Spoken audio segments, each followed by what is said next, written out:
Bonjour, je m'appelle Fabrice Corrence, je suis maître de conférence à l'Université Toulouse 2 Jean Jaurès, au département d'études hispaniques hispano-américaines et au laboratoire LLA Creatis. Et je suis spécialiste des arts de la scène dans l'Espagne contemporaine, notamment le côté catalan, mais aussi un petit peu le côté galicien et le côté basque. Alors, ma thèse avait pour titre Le théâtre catalan actuel 1980-2008, une pratique artistique singulière, l'étude de la relation théâtrale chez Sergi Belbel et Lluís Cunillé, deux auteurs de l'Escola de Sanchis. C'est une thèse que j'ai soutenue en 2009, puisque j'ai fait terminer mon Mhm. corpus en 2008, en septembre 2009, à l'Université de Toulouse Le Mirail, puisqu'à l'époque on s'appelait Le Mirail, et sous la direction de Monique Martinez-Thomas. Bon, commençons par ton... Maintenant, venons-en au fait, à ton parcours, histoire qu'on te connaisse mieux, même si qui ne connaît pas Fabrice Coronce dans l'hispanisme.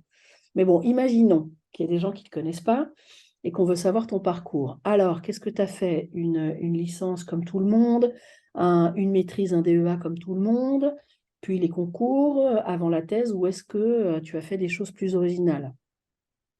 Alors, je dirais par rapport à ceux pas qui me connaissent dans l'hispanisme, même si je ne suis pas très connu, mais on me connaît avec ma casquette de catalaniste et de grand défenseur des langues, des cultures en Espagne. Et c'est peut-être pas par ce point-là que j'ai commencé mes recherches ou même ma vie universitaire. Moi, j'ai fait d'abord un parcours très classique au sens académique, hein. J'ai fait une prépa, Hippo, Cagne, puis licence, maîtrise, DEA, agrégation, une ATER pour faire ma thèse et ma thèse. Et un parcours assez classique d'un hispaniste et qui est arrivé, on va dire, sur le tard sur la question catalane comme objet de recherche, même si biographiquement j'ai des acquaintances avec la Catalogne et en termes culturels, en termes linguistiques et en termes également simplement familial.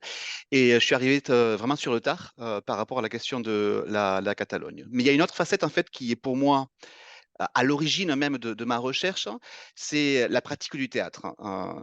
Lorsque j'avais 18 ans, j'avais fait des ateliers de théâtre en lycée, en collège, hein, et j'hésitais très fortement. Je voulais faire le conservatoire, hein. Il y avait une petite voix familiale qui disait: «C'est quand même mieux un vrai métier, un vrai diplôme, tout ce qui va avec». Et puis après, je faisais partie des bons élèves et on me dit: «Mais fais une prépa», comme je ne savais pas trop ce que je voulais faire, hein. Voilà. Fais une prépa en lettres, je ne savais pas ce que c'était qu'une prépa, parce qu'on ne connaissait pas ça dans ma famille. Et donc voilà, j'ai fait une prépa, ne sachant pas ce que c'était. Et pendant cette prépa-là, j'ai eu l'occasion de ne pas pratiquer le théâtre, hein, et de générer une très, très grande frustration puisque Ah, je faisais du théâtre depuis très longtemps et la prépa, avec le rythme de travail, ne me permettait pas, ou du moins de continuer avec mes communautés. Et je suis arrivé en fait en licence, en L3, et à la fac du Mirail, avec une très très grosse envie de faire du théâtre, puisque quand même 2 ans pour un théâtre comme moi, qui allait au théâtre une fois chaque 3 semaines, une fois chaque 2 semaines, et qui pratiquait le théâtre chaque semaine, et pendant 2 ans, cette abstinence était assez complexe à gérer. Et moi, j'ai un parcours vraiment de théâtreux et d'ailleurs, j'arrive sur une thèse sur le théâtre d'un point de vue de quelqu'un qui pratique le théâtre et qui a découvert à la fac du Mirail une compagnie en langue espagnole. Pour moi, c'était génial, espagnol, une compagnie de théâtre, on avait les deux. Et c'est par ce biais-là, d'ailleurs, que je suis rentré dans la dynamique de recherche sur le théâtre. alors attends. Du coup, il faut encore plus rembobiner. Depuis quand le théâtre et pourquoi le théâtre? Est-ce que dans ta famille, il y a une tradition, des gens qui jouent? Ou est-ce parce que depuis que tu es petit, tu fais le pitre et que tu te dis, finalement, le théâtre, c'est l'endroit où je vais pouvoir formaliser tout ça, me déployer pour représenter des choses, me mettre en scène, que sais-je? Alors, au niveau de la famille, personne n'est lié au théâtre. Et je suis issu d'une famille qui a immigré, des parents qui sont arrivés en France dans leur adolescence ou leur jeune âge, et avec une famille qui n'est pas du tout liée au monde du théâtre. Je dirais que d'aussi loin que je me souvienne, ma première représentation théâtrale remonte à une imitation de Dalida. Et il faut quand même le faire, hein. Et oui. Et je crois de l'âge 4-5 ans, je me souviens dans le salon, tout seul, mais c'était resté vraiment une imitation qui n'a pas eu, une tournée, gigantesque dans les rues de mon petit village, hein. Et c'est resté vraiment une activité familiale, surtout que bon, peut-être, un garçon qui fait Dalida à une époque, aux années 80, c'est un peu plus compliqué peut-être, hein. Et en tout cas, moi, je suis rentré au théâtre parce que ma prof de français du collège, 4e, nous a proposé un atelier théâtre. sur Molière, hein, et moi j'étais tout excité et je savais pas ce que c'était, parce que j'avais jamais pratiqué du théâtre, hein, pas du tout ni en école primaire, ni en sixième, cinquième. Mais j'ai voulu et en fait, je crois que l'excitation de la scène est devenue pour moi une drogue, et une fois que je suis monté sur scène, je voulais plus, en redescendre, et j'ai fait donc, l'atelier théâtre au lycée, et où j'étais, sur tous les plans théâtre. Dès qu'il y avait quelque chose à faire, j'y étais, et puis après voilà, d'où l'abstinence, qui a été très, très complexe, à Mmh. gérer, et une envie folle après de m'y remettre, du haut de mes 20 ans. Alors, sur quoi tu portais tes mémoires de maîtrise et de DEA? Alors mon, mémoire de maîtrise est un mémoire qui portait sur, l'interlocution dans le monologue de théâtre espagnol contemporain. Et en fait, c'est un mémoire qui avec un cas d'étude qui était, une œuvre non catalane, c'est pour ça que je dis que j'arrive sur le tard, une œuvre Ouais. de l'andalou Alfonso Zurro et A solas con Marilyn, et en fait, ça venait de mon envie de comprendre ce qu'était être sur scène et être dans donc un dialogue avec un public imaginaire ou avec un récepteur imaginaire, tout en étant dans un public réel. Les 2 niveaux de la représentation et de la Mmh. fiction qui, pour moi, je pense, a été au tout début de mon envie du théâtre. Mmh. D'ailleurs, pour, préparer un petit peu, cet entretien-là, j'ai écouté d'autres, «ma thèse et moi» entre guillemets, et notamment celle de mon copain Laurent Gallardo, qui travaille comme moi sur le théâtre, et contemporain espagnol, et on a de nombreuses accointances, notamment le théâtre catalan, et j'ai voulu voir comment lui est arrivé au théâtre. Lui, c'est par expérience spectateur, moi, c'est vraiment Mmh. par expérience arrivé par l'autre, on va dire partie, et c'est ça qui m'intéressait, c'était partager et voir ce qu'était en fait, de mettre à l'épreuve un petit peu, les grandes théories de Stanislavski sur l'interprétation et sur le fait de penser toujours, une fiction comme un monde qui est clos où le public est exclu, mais en même temps jouer avec le public et s'amuser de cette complicité-là. Donc je suis Mmh. arrivé par quelque chose qui était l'interlocution. Ma directrice de mémoire, qui était déjà Monique Martinez, elle travaillait sur la pragmatique, hein, donc Kerbat, Orecchioni, et elle me dit: «Tiens, de ce côté-là, il y a quelque chose à faire», hein, et moi, voilà, je voulais travailler sur le monologue. Et à la suite de ma maîtrise, je me rappelle très bien avoir découvert le terme quatrième mur qui va me suivre pendant toute mon DEA et ma thèse, qui est la frontière invisible entre la scène et la salle du point de vue de Diderot, et qui fait que c'est une scène, une fiction, on va dire close. Et Mmh. ce terme-là, j'ai découvert, dans mes lectures, sur mon mémoire de maîtrise, et j'ai dit à Monique Martinez, je me rappelle très bien, on prenait un pot dans un bar toulousain, et j'ai dit: «Je veux travailler sur le quatrième mur». Elle me dit: «Beh, on y va».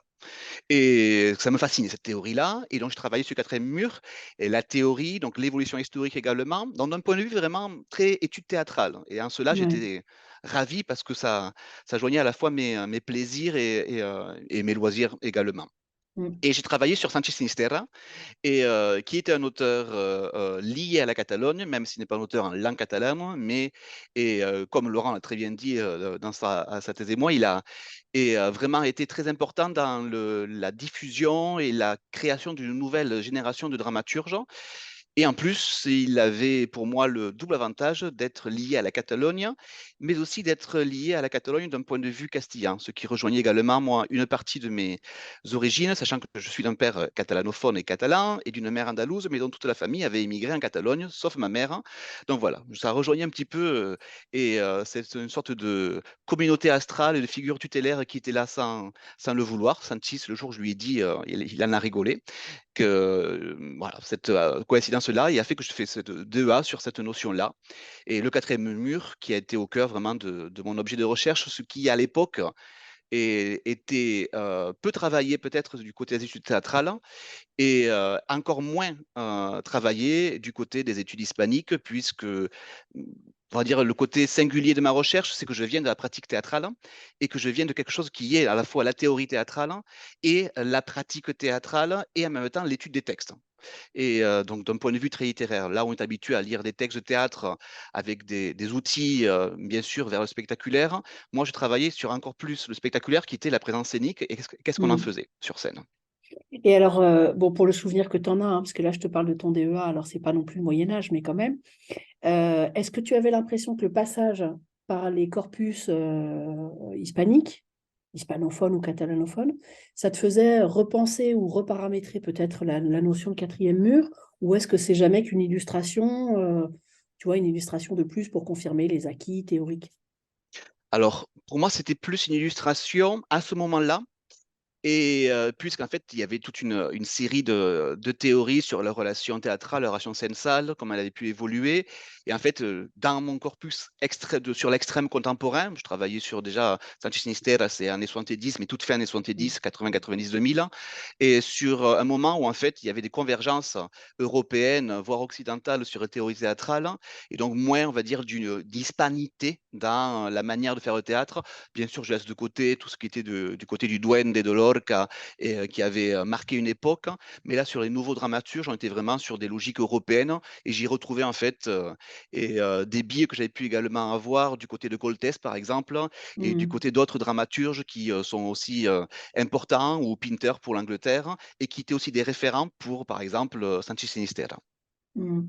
Et alors, ce quatrième mur hein, dans le théâtre, après on viendra à ta thèse, hein, mais j'adore évidemment toutes ces questions. Ce quatrième mur dans le théâtre ultra-contemporain, je pense par exemple à Lidl, il existe encore, il n'existe plus, c'est plus qu'une convention, c'est au contraire un jeu, c'est devenu quoi? Alors, c'est d'abord une convention dont on joue de plus en plus sur la dimension performative, hein, c'est-à-dire que la performance, c'est l'anti-quatrième mur par excellence. Le quatrième mur a existé lorsque la fiction dramatique illusionniste a existé, Diderot, le naturaliste. Brecht s'est évertué à casser, à briser le quatrième mur, lui-même le disait. Donc il y a eu à partir des avant-gardes un moment pour briser cette idée de la fiction, mais un moment qui est arrivé lorsqu'en fait le cinéma a pris le dessus. Donc il Oui. fallait aussi trouver au théâtre une légitimité et que le cinéma lui avait prise, puisque le cinéma, c'était, on va dire, l'avènement de la fiction, et par Mm. excellence, où on avait l'impression d'être dans une immersion, et d'autant plus par l'effet magique du cinéma. Donc le théâtre, c'est devenu encore plus politique dans ce regard intermédiaire-là, et après, avec Antonin Artaud, pour les grands théoriciens français, et bien sûr, tout ce qui en a pu s'en suivre, le Living Theater, donc dans la performance des années 60-70 à New York, toutes les performances, Rodrigo Garcia, Angelica Lidl, sont des personnes qui travaillent au-delà du quatrième mur et sont vraiment dans un rapport de cérémonie, de rite, et Mm. que le quatrième mur a essayé tout au long de sa carrière, on va dire presque, je dirais, de carrière du quatrième mur, et de séparer, mais en même temps, c'est quelque chose qui n'a jamais existé. C'est juste une illusion, et Bien c'est une sûr. illusion d'optique pour les chercheurs, pour les praticiens, pour les spectateurs, et pour qui se frotte au théâtre. Ben, c'est comme quand on te fait passer ton permis de conduire et qu'on te dit que la ligne blanche, c'est comme un mur. Oui. C'est le même principe.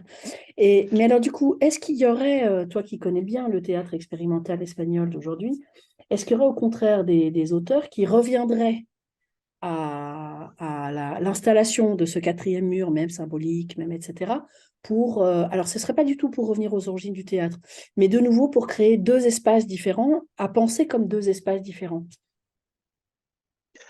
Oui, en fait, cette tendance-là de respecter et le quatrième mur, c'est toujours maintenu, et c'est surtout maintenu en fait avec la logique même du cinéma. C'est-à-dire, si d'un côté il y avait cette logique-là de vouloir casser, de faire un théâtre politique, il y avait d'autres qui disaient qu'il faut faire du théâtre comme on fait du cinéma. C'est-à-dire, il faut que la personne ait d'autant plus l'idée qu'elle se plonge comme un voyeur, ce qui est l'origine du quatrième mur, mais comme au cinéma. Mm, Donc sur l'écran, et sur l'écran de mes désirs, qui est le cinéma, mais aussi encore plus avec la boîte télévisuelle. Le mm, théâtre, c'est une boîte. La télévision, c'est une boîte.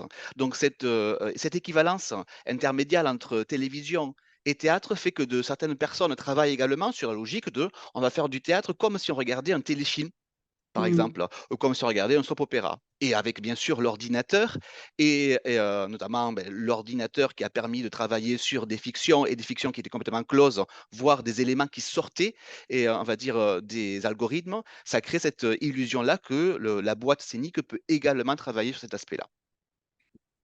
Bon, alors la thèse. Donc voilà, on fait ce M1, on fait ce master, cette maîtrise, ce DEA. Et alors, comment t'en viens à te dire, voilà, mon sujet de thèse, ça va être ça pour telle et telle raison.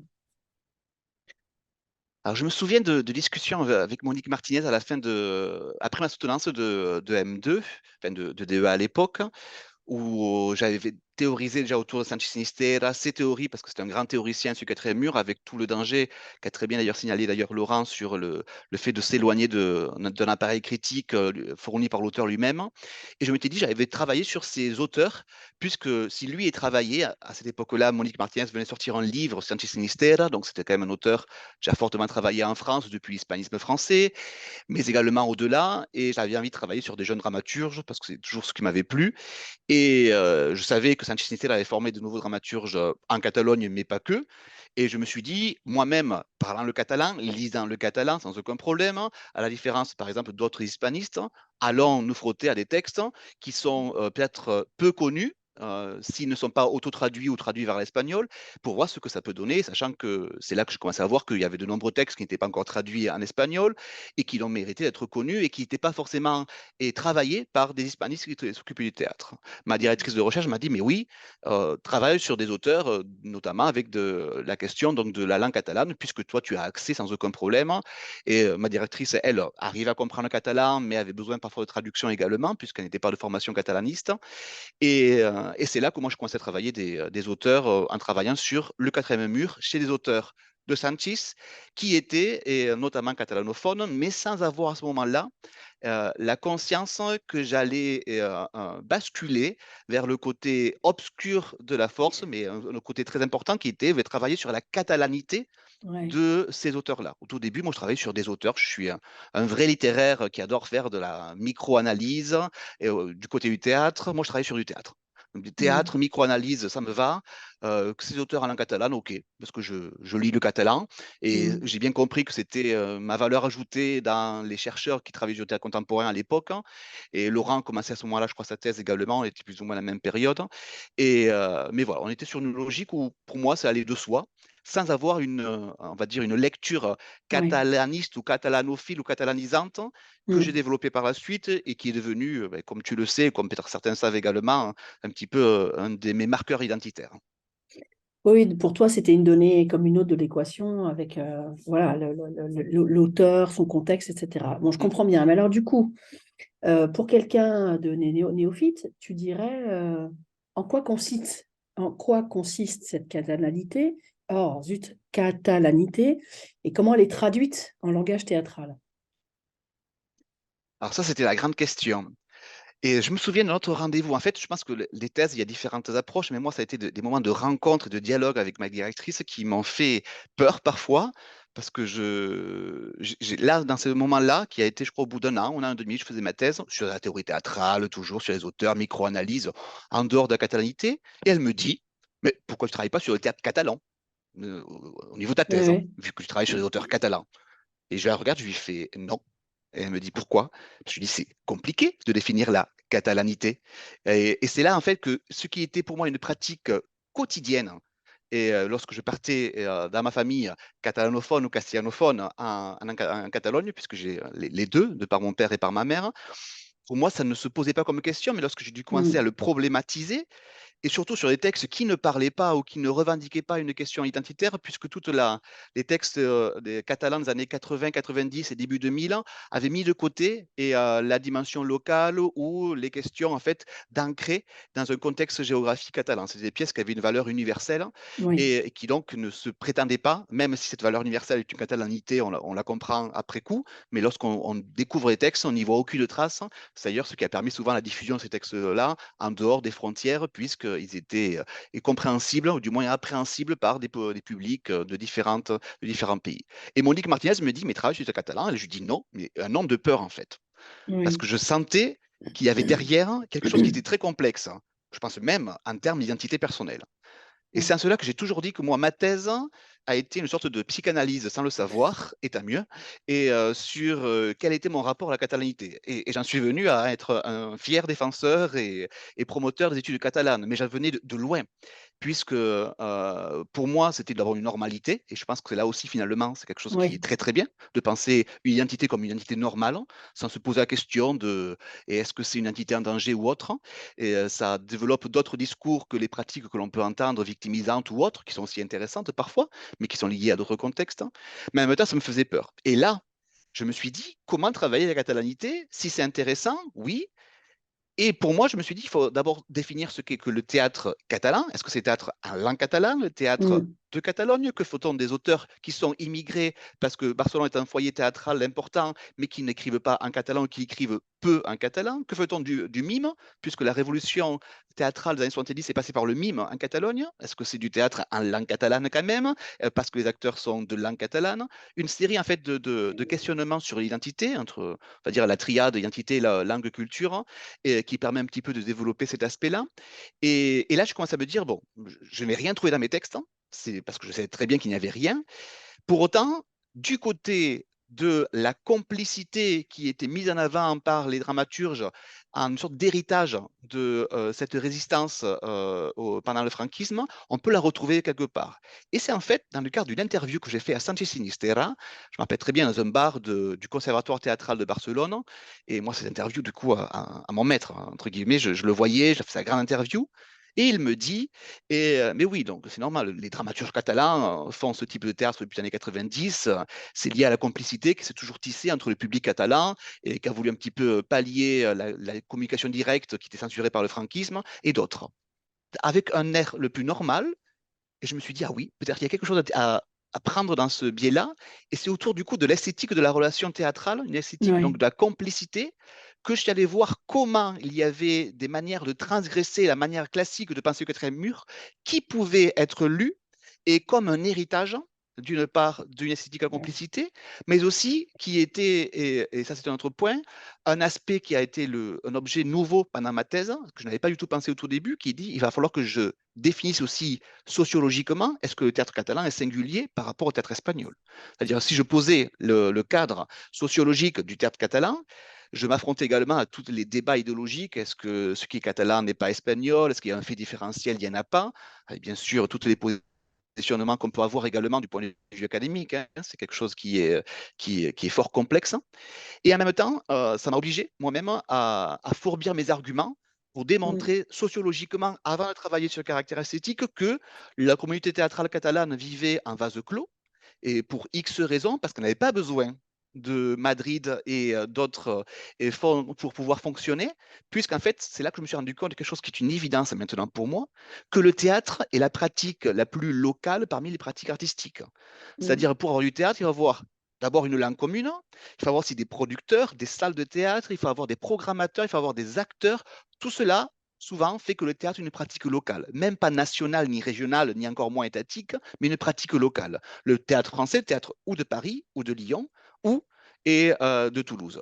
Les tournées permettent de faire connaître, mais dans un cadre Ouais. espagnol où les communautés autonomes étaient très autonomes à ce niveau-là, et très, on va dire, imperméables, et pour des politiques linguistiques et culturelles, chaque communauté faisait en fait sa vie théâtrale. Et je me Mm. suis rendu compte qu'il était complètement, en fait, évident qu'il y avait une pratique catalane sociologiquement indépendante parce qu'elle était très très peu perméable à d'autres pratiques, de même que le théâtre madrilène était très très peu perméable au théâtre Ouais. catalan et ainsi de suite. D'accord. Et alors, du coup, ces deux auteurs, il y avait deux auteurs, on est bien Oui. d'accord. Donc pourquoi tu les as choisis eux?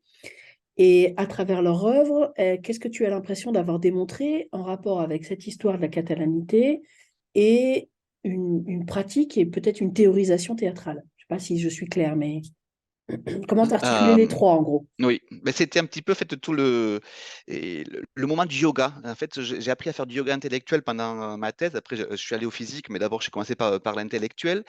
Et puisque lorsque j'ai bien compris qu'il fallait que je fasse d'abord une partie sociologique et après une partie esthétique, je me dis, mais comment on lit les deux? Le Ben grand oui. écart, voilà, comment on le fait?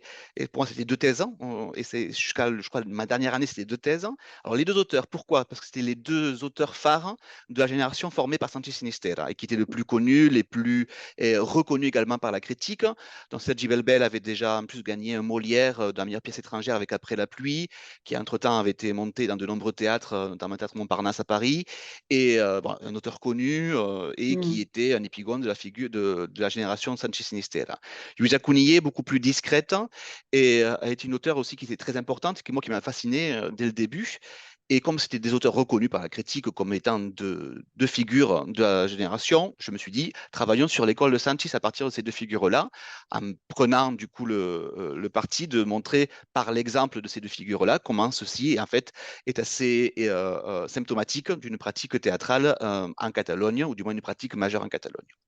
Le rapport à la catalanité, l'ayant évacué sociologiquement par une partie de thèse qui a été très et contexte culturel sociologique et sur le monde même de l'enseignement théâtral, et je n'avais plus besoin de le démontrer sur les textes, puisque également j'avais fait tout un sort pendant ma thèse à l'esthétique de la complicité qui s'est développée et dont on pouvait penser ou supposer qu'il y avait au-delà des discours ou déclarations des différents membres de la communauté théâtrale catalane une volonté de continuer cette pratique-là, Mm. puisque c'était en fait une pratique qui dépassait le cadre en fait Catalogne-Espagne. C'était une pratique qui était également sur dehors de la transgression des codes.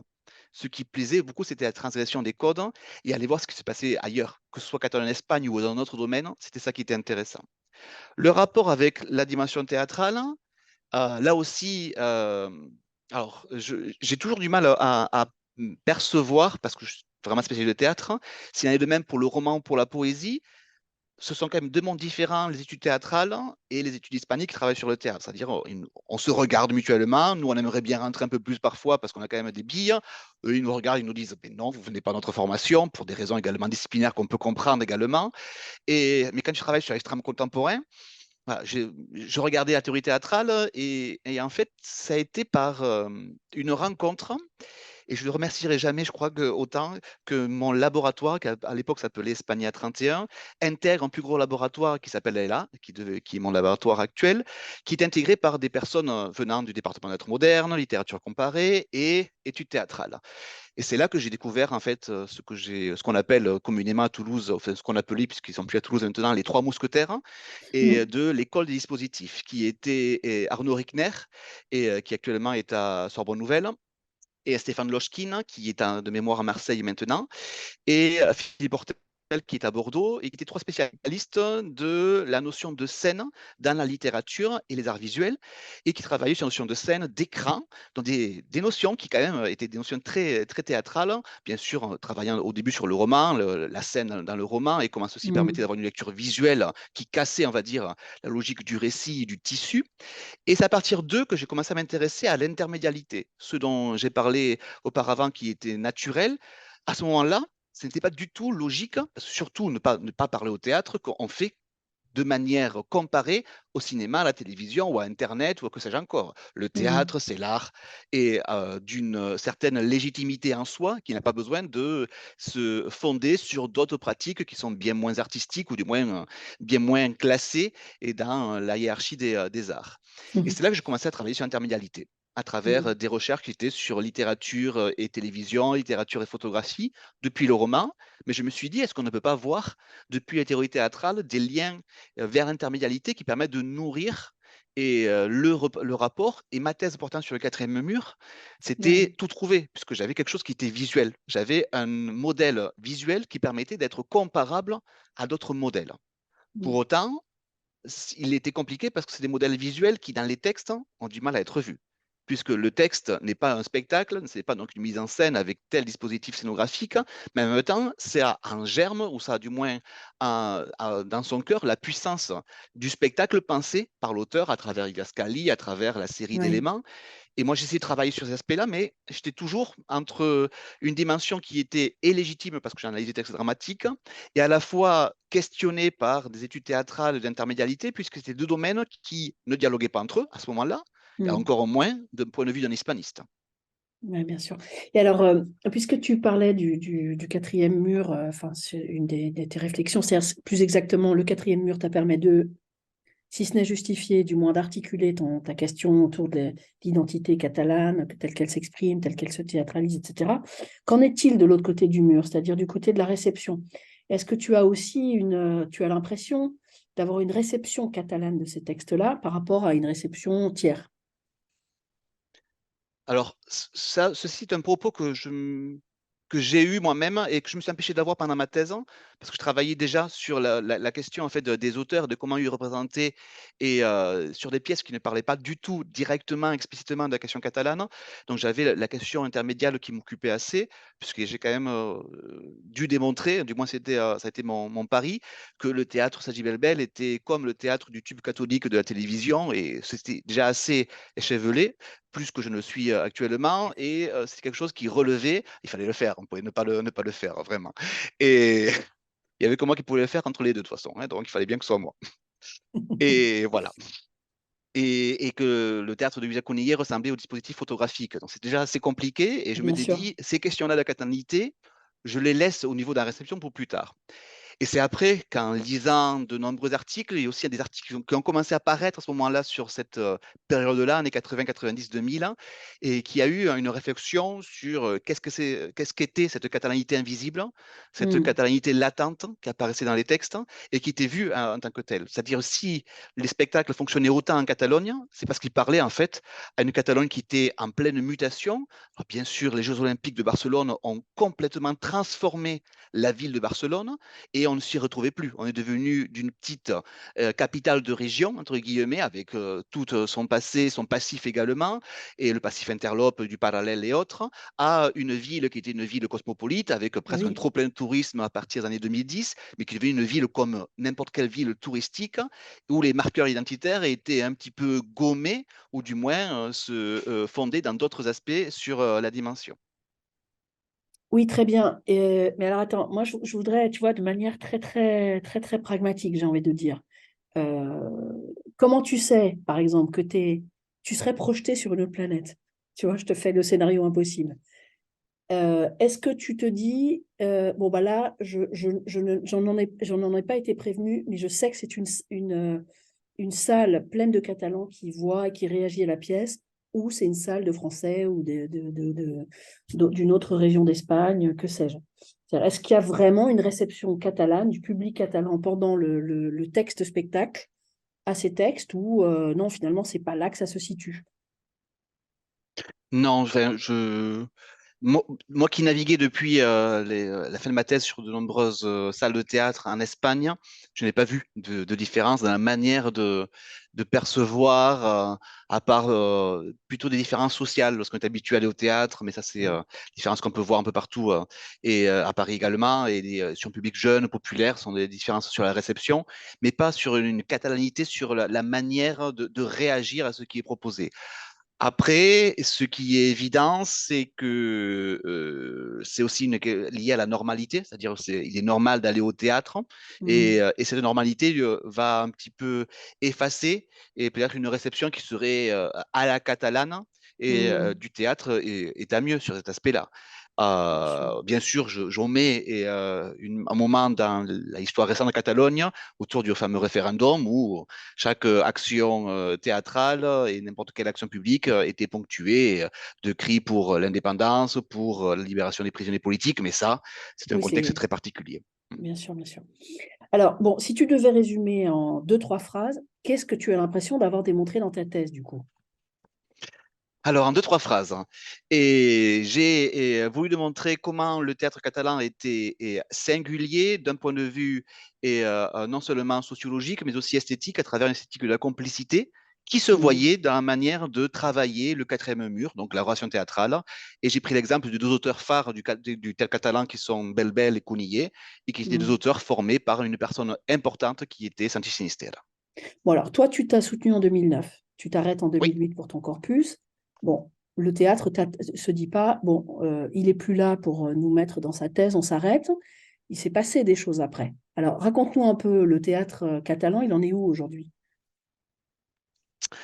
Alors moi, quand j'ai soutenu ma thèse, je travaillais sur deux auteurs qui avaient commencé dans les années 90, dans un moment donné où on était sur l'universalisation, je vais y arriver, alors qu'à partir des années 2005-2006, donc sur la fin de mon corpus, et on avait un retour vers le local dans le théâtre catalan de manière générale, un retour qui s'est accentué autour des années 2010, et sur fond également de crise économique, sur Hmm. fond également de crise politique. C'est aussi la conséquence, et de ce qu'on appelle, je ne communément le théâtre de la mémoire en Espagne, avec la question de la loi de la mémoire historique, comme sur le roman, comme sur d'autres dimensions culturelles.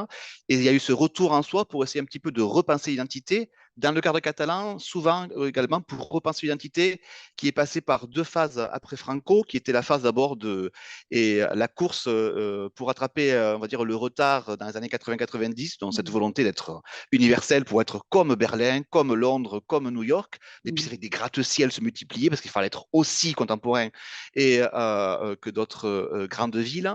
Un retour dans les années 2000 vers du local, et à la fin des années 2010, c'est vraiment maintenant, il y a vraiment une diversité des propositions Mm. vers un théâtre qui a été marqué à la fois par une dimension de plus en plus populaire. C'est-à-dire, ce qui est très important dans le théâtre catalan, c'est de se dire que jusqu'aux années 2000, la part des auteurs catalans dans la programmation des salles de théâtre était assez réduite.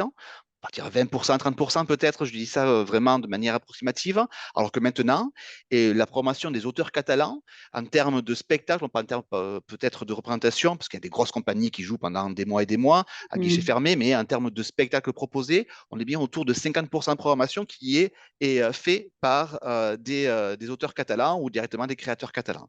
Et en cela, il y a une catalanisation encore plus dès toute la dimension même de la création du spectacle, là où auparavant on prenait des grands classiques, on les adaptait en catalan, ou on Ouais. prenait une compagnie, un texte contemporain de Pinter, de Coltès, on l'adaptait en catalan. Maintenant, on trouve de plus en plus des auteurs catalans, avec une conséquence forcément négative, puisque si auparavant on ne mettait avant que quelques auteurs qui étaient la crème de la crème, ou on va dire les plus élégants, maintenant il y a de tout. La Mm. normalité veut dire également que l'éventail des possibilités sur le caractère esthétique, le caractère avant-gardiste, s'est déplacé vers la possibilité d'avoir tous les types de théâtres, des plus populaires, des plus populistes également, des plus théâtres de cabaret, où les pièces à la Fedo, qu'on retrouve également en Catalogne, là où il y a 20 ans, 30 ans, c'était vraiment très marginal, on va dire. Alors, si tu devais retenir un nom de jeune auteur qui, disons, est né dans les années 90, tu dirais qui vaut le détour? Alors, qu'il soit né dans les années 90, et je Tu crois vois, qu'il est un jeune, peu plus vieux, mais alors, il est né dans les années 80 et je dirais 85 par là de mémoire. C'est Joan Liago, qui est le grand auteur pour moi, qui est un auteur très intelligent, très bon pour faire des comédies. C'est très compliqué. Je pense que le registre le plus compliqué au théâtre, c'est la comédie, parce que la comédie avec les grosses ficelles, on connaît, mais une comédie intelligente, et c'est assez complexe. Et lui, il est très très bon sur les comédies. Et je dirais, il doit être des années peut-être 84-85. Et sinon, sur des jeunes compagnies, il y a des compagnies qui ont commencé à tourner vraiment autour des années 2010-2011. La Calorica, qui est une compagnie qui est en train vraiment d'avoir une voix assez importante. Et également, peut-être du côté d'un jeune dramaturge qui vient à peine de se lancer depuis 2-3 ans, qui s'appelle Oriol Puig et qui a travaillé sur l'adolescence. Et c'est cette partie-là qui est intéressante, parce que des auteurs de plus en plus jeunes ou des collectifs de plus en plus jeunes travaillent sur leur adolescence. Ce n'est plus notre génération, ce n'est plus une même génération de cousins petits, c'est vraiment un autre théâtre avec d'autres Mm. codes, beaucoup plus et foutraque de manière générale, mais à la fois beaucoup plus intéressants puisqu'ils sont sur une diversité des références et aussi des moyens techniques. Là, actuellement, l'audiovisuel au théâtre est complètement naturel. Là où il y a encore Mm. 20-30 ans, c'est un dispositif avec un coût. Maintenant, positionner une caméra sur scène, faire des jeux et en reflétant un petit peu des logiques Instagrammées ou TikTok se retrouve Mm. également. Ah ben alors, ces œuvres, du coup, je vais utiliser le mot œuvre, elles sont visibles, je l'ai bien compris, mais est-ce qu'elles sont lisibles? Est-ce qu'il y a il y a des maisons d'édition spécialisées et est-ce que ces choses, tu les trouves au marché noir, sous le manteau, c'est hyper dur à trouver parce qu'ils en éditent 3 exemplaires, etc. Ou tu vas à la Casa del Libro et tu trouves ces choses-là? Alors, de manière générale, on en a toujours trouvé. Alors, moi, sur mon travail de thèse, Et dans les années 90, c'était plus compliqué, et même s'il y avait un appui politique pour l'édition en catalan, mais l'édition théâtrale, c'est toujours l'édition qui est la moins intéressante, parce que la moins rentable, de manière générale, hein. Et on ne publie que si la pièce est jouée, généralement, Mm. mais il y avait quelques pièces qui avaient été jouées, et par ailleurs, j'avais vu travailler sur des archives de la salle Béquette à l'époque, hein, mais maintenant, presque tous les textes qui sont joués, et même ceux qui ne sont pas joués, circulent, sachant que la circulation des textes de théâtre ne passe pas forcément par l'édition, du moins dans le monde théâtral. C'est-à-dire qu'un texte de théâtre est visible une fois qu'il est envoyé dans un comité de lecture, et Oui. pour un festival ou autre. Nous, on a une autre logique. En fait, on a deux temps. Le temps de j'envoie le texte, comme j'envoie la traduction. Écoutez, moi, je suis traducteur, et moi, je sais que si ma traduction n'est pas publiée, ce n'est pas grave. Et tant qu'elle arrive au comité de lecture de tel festival, de telle salle, et qu'elle peut avoir une lecture qui est possible et qui peut-être se transformera en mise en scène, et à ce moment-là, l'intérêt d'une maison d'édition pour la publication. Bien Mm. sûr, en langue originale, en Catalogne, il y a beaucoup plus de textes que de textes traduits, de textes en catalan que de textes traduits. Mais pour autant, la question de la publication théâtrale n'est pas, on va dire, au cœur du registre même théâtral. Même si, là, je me rends compte que récemment, une opération du Grand Théâtre National de Catalogne de faire des livrets, des pièces à 3 euros, ou à 2 euros même, je crois, à l'époque. Ça a été mis en place en 2014-2015 sous la direction de Xavier Alberti, a été très populaire parce qu'on achetait ça, en fait, on ne pouvait acheter Ah oui. qu'en allant voir le spectacle. Dans le théâtre même, c'est 3 euros la pièce, ou 2 euros, c'était vraiment pas cher. Et c'est la même édition que l'édition qu'on pouvait acheter plus tard à 9, 10 euros dans la librairie. Ça permettait, en fait, déjà d'économiser et de pouvoir faire lire le théâtre. Mais oui, Et c'est ça, ça, c'est oui, très oui. intéressant parce que, par contre, le problème qu'on a, c'est et on le voit aussi en termes universitaires, hein, et déjà que lire du roman, lire la poésie a de plus en plus de difficultés auprès d'un certain public, lire du théâtre qui est un texte à trous, et qui est un texte qui n'a de sens que par son caractère spectaculaire en germe dans le texte, hein, c'est encore plus complexe à les étudiants. Ouais, j'imagine.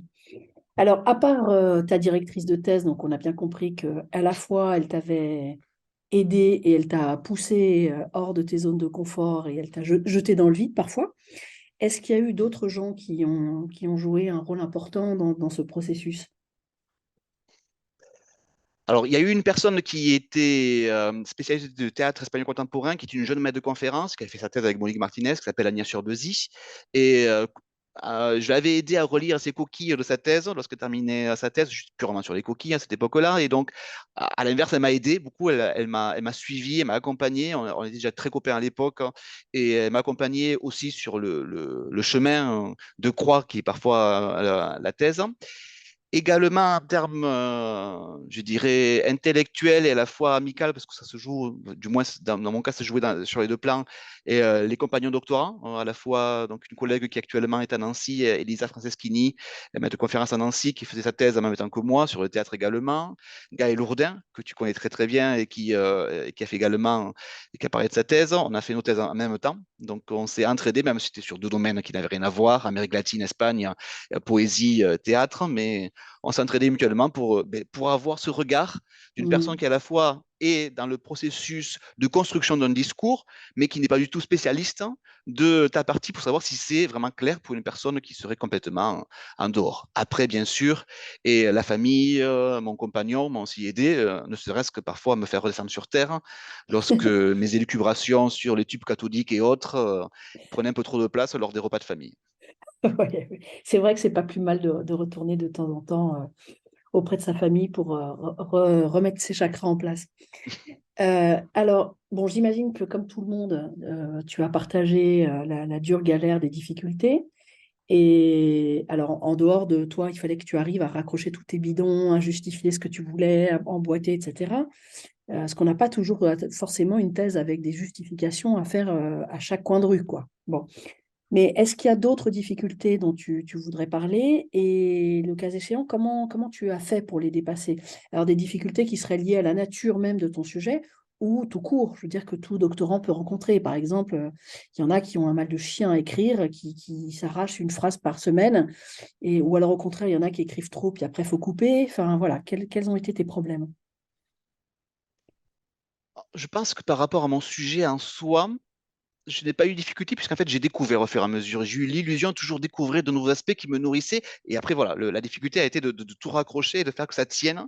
Et Mm. cette marionnette, pour filer la métaphore théâtrale, parce que c'était important de la faire tenir.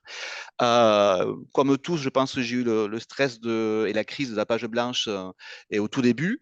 Et j'ai d'ailleurs même rêvé, je peux le dire publiquement, il n'y a aucun problème, que j'étais une page et que je voulais tourner la page et que ma directrice me disait derrière, non, non, il ne faut pas tourner la page. J'ai rêvé que j'étais une page. Donc, ça, c'est, pas la peine de le couper, tu peux le laisser. Je pense que tous mes copains et tout le monde le sait, que j'ai rêvé un jour que j'étais une page et c'est très, très déroutant Mais de alors, rêver attends, d'être une page. une page quadrillée, une page blanche Alors, il faut savoir que c'était sur le même principe que le générique de Desperate Housewives. Je ne sais pas si tu te souviens de ce générique-là, Si, qui était un oui, petit peu déluré, où il y avait derrière la Vénus de Botticelli. Et bien moi, j'étais une page, hein, je voulais tourner la page. Derrière, il y avait la tête de la Vénus, qui était ma directrice de recherche, juste à la tête, et qui d'accord, disait, non, non, Fabrice, il ne faut pas tourner la page. Donc voilà d'accord. ma crise, qui a duré un mois, mais qui, moi, s'est transformée en Desperate Fabrice, et avec sa thèse, en fait.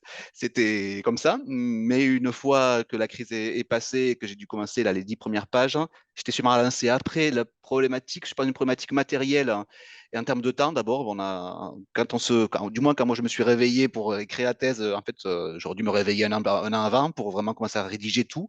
Et donc, j'ai couru, comme beaucoup et d'entre nous en fin de thèse. Et à part la course des derniers mois qui a été un peu complexe à gérer, je pense que la difficulté a été plus du côté d'arrêter de papillonner. Ça, c'était quelque chose qu'a toujours dit ma directrice, que scientifiquement, et qui est toujours vrai, hein, c'est que moi, j'ai une idée à la minute, c'est ma Mhm. qualité et mon défaut. C'est que je m'ennuie très rapidement et qu'une thèse, c'est une épreuve. Lorsqu'on quelqu'un comme moi s'ennuie très très rapidement, il faut arriver à poser, il faut arriver à tout justifier, il faut arriver à tout, sinon on passerait dans une autre idée parce qu'on trouve ça intéressant et que c'est sûrement intéressant, mais que pour autant on l'a pas démontré on a fait pas le cheminement. Donc ça a été un exercice pour moi et très formateur de se poser et de se dire non, là je ne passe pas à l'idée B tant que je ne l'ai pas développée jusqu'au bout, mon idée A. Même Mhm. si, voilà, pour moi, elle est développée dans ma tête, et j'ai la flemme parfois de l'écrire, mais il faut l'écrire parce que sinon, tu peux pas aller à l'idée B. Ceci a été Mhm. une constance dans mes études de manière générale, mais là, j'étais obligé. De Et te cadrer, donc, oui. vraiment, de me cadrer et de m'exiger. Et cette rigueur-là, parce que sinon, moi, je suis quelqu'un qui adore une note de bas de page, puisqu'après, c'est la lecture hypertextuelle, pour moi, c'est la meilleure des lectures. Mais avec une thèse, c'est pas toujours le meilleur des cheminements, du moins pour arriver au bout de la thèse.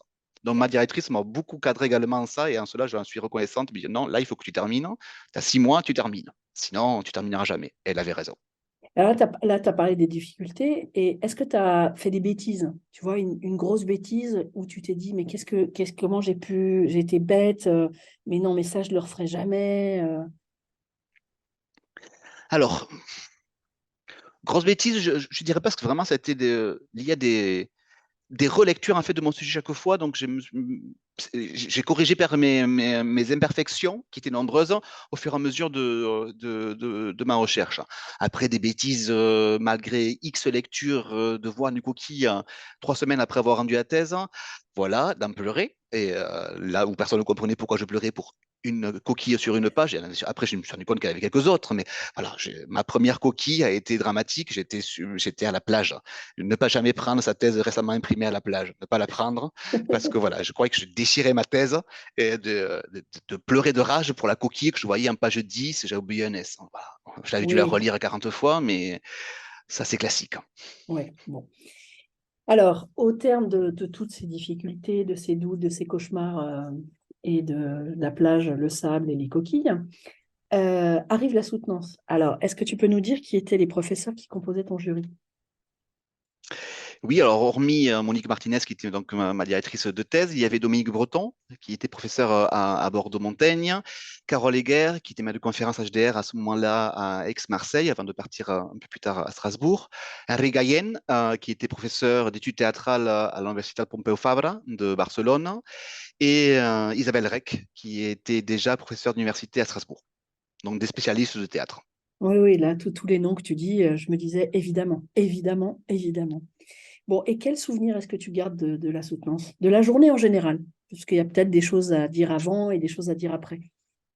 Alors, il y a des souvenirs qui étaient sur la soutenance qui dépasse parfois le cadre même de la soutenance, puisqu'en fait, il se trouvait que j'avais déménagé de Toulouse, puisque j'avais obtenu un poste de Prague. J'étais à la fin de ma thèse, enfin, à la fin, ce qui était les quelques mois avant la fin de ma thèse, et à Lyon 2. Et donc, je partais à Lyon 2, je lâchais Toulouse, je lâchais mes copains, des copains que j'avais un petit peu déjà lâchés malheureusement sur la fin de thèse, donc c'était un peu frustrant pour moi et d'une part, et d'autre part, un moment aussi qui était, j'ai aucun problème à l'exposer et tu n'auras pas à le couper, qui était le moment où mon compagnon rencontrait pour la première fois mes parents. Donc ça faisait beaucoup pour une thèse, euh, pour une soutenance. La soutenance a été à différents moments. En plus, bon, c'est une relation qui était un peu compliquée au tout début, donc c'était le moment de la rencontre qui avait été tant retardé à mon sens, mais qui s'est fait le jour à la soutenance. Donc un contexte émotionnel, voilà, qui fait qu'à un moment donné j'ai pleuré, mais je pleurais pas pour la thèse, je pleurais parce qu'il y avait un trop plein. Et à toute fin, lorsque j'ai terminé de faire mon discours, j'ai eu des larmes qui sont sorties et c'était le trop plein là je revenais à Toulouse pour dire faire mes adieux alors que j'étais déjà à Lyon et Hmm. mon compagnon rencontrait pour la fin mes parents et voilà, c'était la soutenance d'une thèse, donc ça faisait beaucoup et je me souviens de ça dans ma tête en fait, parce que le Ah reste oui. ça s'est très très bien passé. J'ai un souvenir que j'en voulais plus et plus, que je me suis rendu compte après, sur le moment et encore plus après coup, que c'était le seul moment où j'ai pu partager autant d'intensité sur ce qui a fait l'objet quand même des 3, 4 ans, 5 ans de recherche. Et tu te dis, il y a des personnes qui ont lu et qui t'ont lu et qui te disent, page 448, vous avez marqué ça. Et Hmm. ça n'arrive pas toujours quand on te dise que page 448, tu as utilisé tel adjectif pour qualifier tel personnage et pourquoi. Hmm. Et ça, c'était pour moi un moment de plaisir et lié aussi à un moment en fait, d'échange. Alors, ça se voit, je suis à l'aise à l'oral, hein, j'ai toujours été à l'aise à l'oral, donc c'était pas stressant pour moi, le passage à l'oral. Ça ne me dérangeait pas. Il y a un côté quand même actoral derrière qu'on ne peut pas enlever. Mais c'était tout le contexte qui était un contexte où il y avait tout qui se mélangeait, les copains qui venaient me voir, et à la fois, c'était le dernier moment à ce moment-là, parce que je ne savais pas que enfin, je rentrerais après à Toulouse 2 ans après. Bon, je partais à Lyon, donc je partais. Hmm. Et donc voilà, il y avait un aspect, on va dire, au-delà de la thèse, mais la thèse en soi était un moment, la soutenance, et vraiment d'un pur bonheur. Je voulais que ça continue, je ne voulais pas que ça s'arrête. Là où, par contre, on me dit, mes cousins qui étaient venus, qui assistaient pour la première fois de leur vie à une thèse, ils t'ont charcuté quand même, hein. Je fais, oh bon, non, pas tant que ça. Ils m'ont posé 3 questions, mais c'est tout. Mais oui, mais là, un tel, il a fait un petit regard lorsqu'il t'a pas posé la question. Je fais, non, mais il a fait le regard de la personne qui s'y connaît et qui est là pour te donner son opinion et te dire, oh, non, je suis pas d'accord et on défend et chacun notre vision de la chose. Mais Hmm. pour moi, c'est un vrai moment de bonheur, la soutenance en soi. Bon, et alors, dans quelle mesure est-ce que tu as l'impression que le chercheur et le prof que tu es aujourd'hui continuent d'être influencés par la thèse, par cette thèse-là? Alors, sur différents points. Premier point, et tout d'abord, mon rapport à la catalanité. Je ne serais pas qui je suis dans l'hispanisme également, avec le fait aussi que j'ai monté la licence, j'ai terminé de monter la licence à Toulouse, le master d'études catalanes, si j'ai pas fait cette thèse-là. C'est-à-dire que moi, Hmm. j'arrive à la catalanité par le petit chemin, entre guillemets, mais qui me semble pour moi important, et si j'avais pas trouvé ça comme un élément normal, je pense pas que j'aurais pu défendre avec autant de passion la normalité également des littératures autres que les littératures de langue espagnole en Espagne. Hmm. En termes d'enseignant, forcément, une thèse forme ton esprit, et cette exigence-là dont j'ai parlé sur ne pas s'éparpiller, ben, on la retrouve chez nos étudiants également, et j'ai besoin également, moi, toujours de me raccrocher à mon expérience de thèse pour dire c'est possible, vous pouvez y arriver, Hmm. mais il faut juste être méthodique sur certains aspects et rigoureux dans le développement de votre pensée, et ça va vous permettre de pouvoir dépasser certaines apories, certaines impasses parfois sur le discours. Après, également, ce qui m'a été, et pour moi, très enrichissant au niveau de ma thèse, c'est ce regard-là à cheval entre études théâtrales et intermédialité. Là, Hmm. j'explorais un domaine qui, en fait, je me rendais compte, en théâtre, n'était pas exploré et était tabou, parce que comparé encore une fois au théâtre à d'autres médias, c'est le rabaisser à un rang qu'il ne souhaite pas avoir. Et donc, c'était intéressant de travailler sur cet aspect-là et de travailler sur et des dimensions également qui étaient, en termes de recherche, entre le contexte culturel. et quelque chose de purement esthétique, de faire ce lien-là, ce Mm. yoga-là, et qui est important, ce grand écart, parce qu'en fait, on cherche toujours en fait à rendre explicite certains liens, là où en fait les réponses parfois sont beaucoup plus complexes et beaucoup plus de l'ordre du rhizome que de la flèche qui permet de relier Mm. catalanité et tel aspect, par exemple. Bon, et alors, est-ce que tu as relu ta thèse? Alors, j'ai été obligé de relire ma thèse. Non, je n'ai jamais publié. Ça, je pense, je m'en voudrais toute ma vie de ne pas l'avoir publié dans les 2, 3 ans après. Alors, comme tous, d'abord, j'étais Prague, donc j'avais beaucoup d'heures et j'avais envie de faire autre chose, hein. Mm. Je suis quelqu'un qui s'ennuie rapidement, donc je voulais faire autre chose, d'autres auteurs. Donc, je n'ai pas pensé à publier. Puis après, bien sûr, plus tu la regardes avec la distance, moins tu as envie de la publier parce que plus tu trouves des défauts qui sont des défauts d'un jeune chercheur, mais ce qui est aussi des qualités lorsque tu Bien débutes. sûr. Et j'ai dû la relire pour transformer quelques parties de thèse en article, comme on peut le faire tous, avec ce regard à la fois de la personne qui voit parfois les petits écarts qu'il y a eu sur une certaine rigueur, parce qu'encore la pensée devait se faire, mais aussi avec une Mm. certaine tendresse, hein. Mm. Et parce que ça me souvient, ça me rappelle ces moments donc là de vie. Et pour moi, je l'associe à une tranche de vie. Ma thèse, en fait, c'est une expérience, hein. Ce n'est pas qu'un objet, c'est un Mm. cheminement. Et je me souviens très bien quand je rédigeais telle partie, quand je faisais Ah telle oui. autre, quand j'envoyais la correction. Oui, j'ai des souvenirs de rédaction, alors, pas toutes les pages, mais ça, c'était dans le train. À ce moment-là, je rentrais. Oui, c'est pour moi une expérience à thèse, hein. Ça a été, je pourrais en faire un cinéma. D'ailleurs, je parle beaucoup, mais c'est vraiment une expérience qui a été très, très riche. Et alors, du coup, c'est comme une espèce de doudou, j'ai bien compris. Elle est où? Elle est dans ta table de nuit, elle est sous ton lit, et puis de temps en temps, tu lui tapotes la tête, les cheveux, ou bon, quand même, tu fétichises pas et tu l'as laissée au fin fond de ton garage ou dans une bibliothèque. Alors, elle n'est pas à côté de mon lit, ne serait-ce que pour des relations saines de couple, hein, et pas de trio si possible. Et maintenant, quand même, le couple classique, hein. Et elle trône sur ma bibliothèque, mais au milieu d'autres bouquins, simplement parce qu'en fait, je n'ai pas de rapport fétichiste aux objets. De manière générale, je peux m'en débarrasser assez facilement. Alors, une thèse, non, parce que pour moi, c'est important, ne serait-ce que parce que parfois, je m'y replonge, parce que c'est aussi pour démontrer ce que j'ai fait par le passé, une sorte Ouais. et de coupe qu'on peut montrer donc comme si on avait gagné un trophée à une époque. On a fait une thèse, hein. Mais pour autant, elle est dans ma bibliothèque au milieu d'autres ouvrages, dans un ensemble qui ne tient plus trop dans ma bibliothèque, qui est en train d'exploser. Mais ça, c'est nos problèmes à nous d'amateurs de littérature. Alors, question super anecdotique, la couverture est quelle couleur?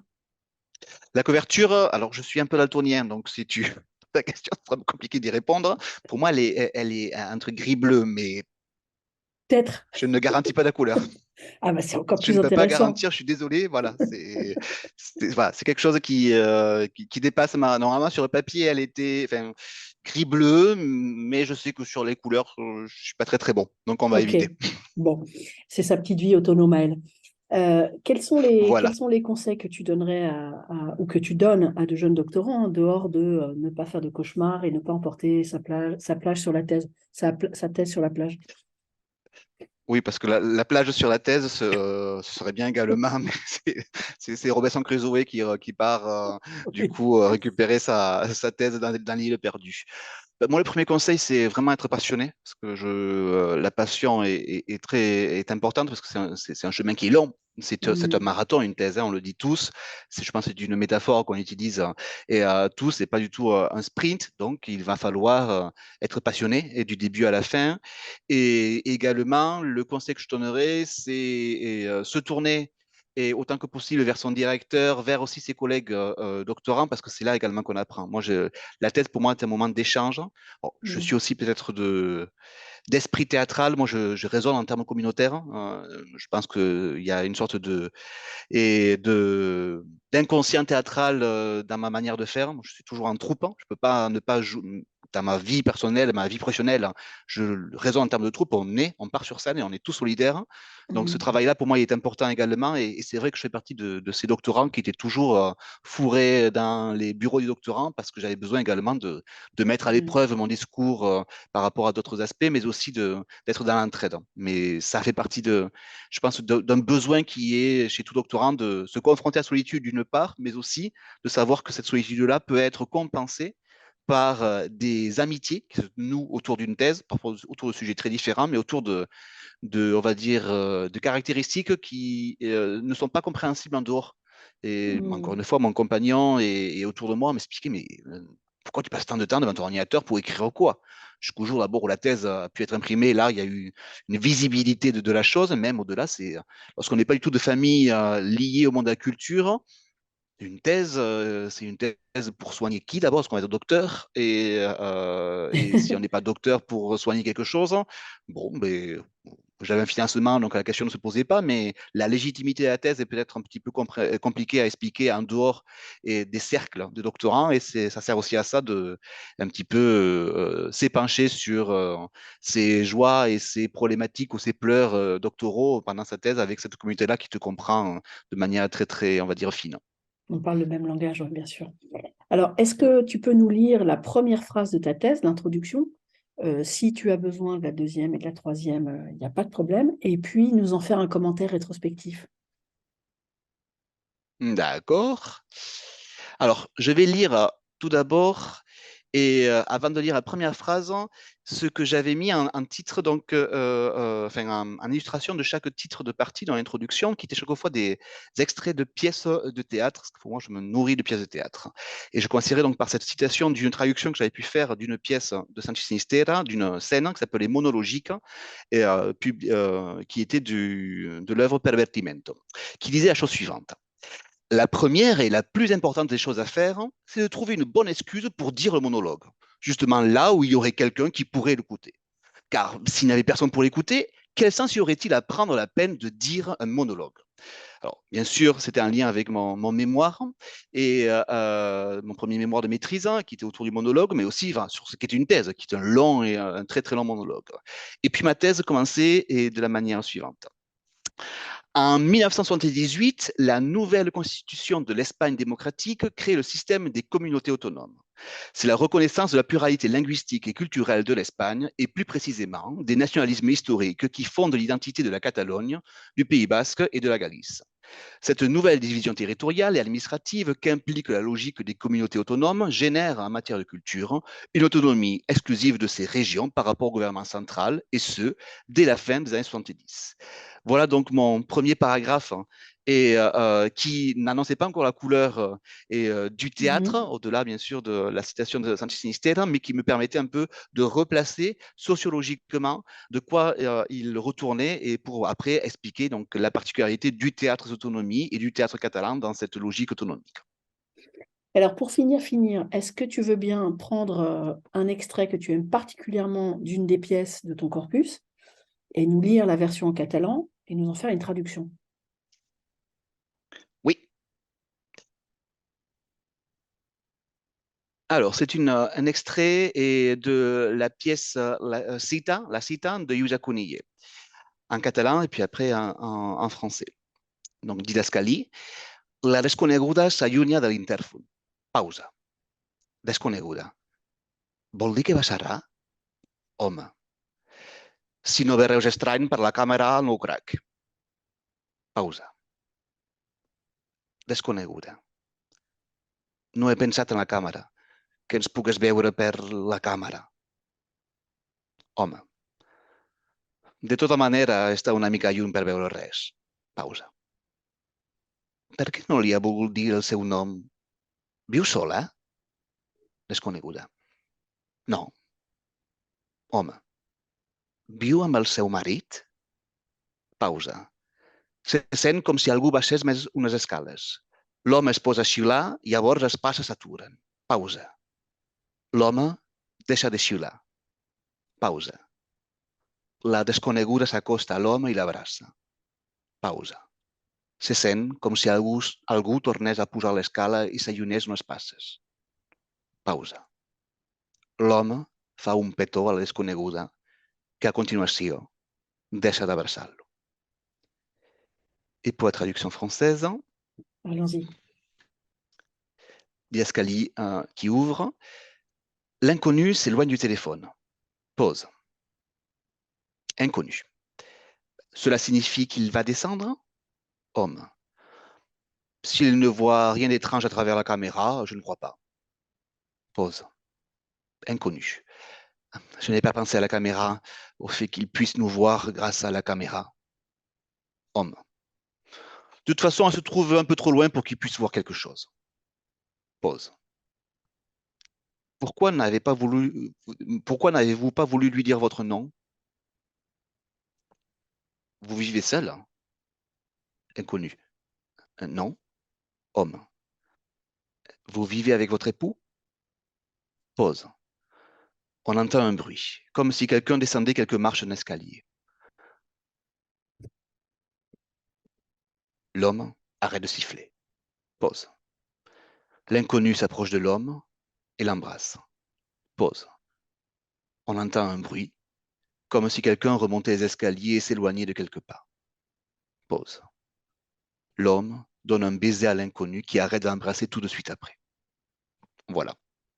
Alors pourquoi tu l'as, deux questions. Pourquoi tu as choisi de nous lire ça? Et est-ce que tu peux me commenter cette récurrence des pauses? Mm. Alors, pourquoi? Parce que je pense que entre Sergi Belbey et Yuja Kuniye, j'aime mes deux auteurs, mais j'aime surtout Yuja Kuniye. Et alors, c'est un autre point commun avec Laurent Gallardo. On est les deux fiers défenseurs de Yuja Kuniye, en France notamment.